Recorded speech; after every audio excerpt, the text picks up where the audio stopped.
ሰላም ኢማራት የምትገኙ የባቡል ኸይር ቤተሰቦች ዛሬ እንግዲህ ላመሰግን መጥቻለሁ። አላህ ይስጥልኝ ጀዛኩሙላሁ ኸይር ለማለት መጥቻለሁ። ባለፈው እንደምታውቁት የመጀመሪያ የባቡል ኸይር የደጎች አሻራ ኢማራት ነበር ያደረግነው።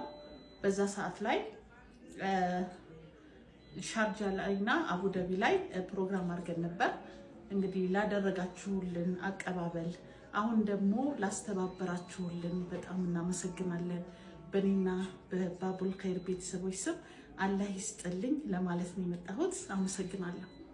ነገ ብሩህ ቀን ነው ስንቆም በጋራ የተስፋ ጎህ ሲቀድ የደጎች አሻራ ይቀየራል ሕይወት ባለበት አይረግጥም በጌታችን እዝነት መቼም ተስፋ አንቆርጥም። የዛለ ትከሻ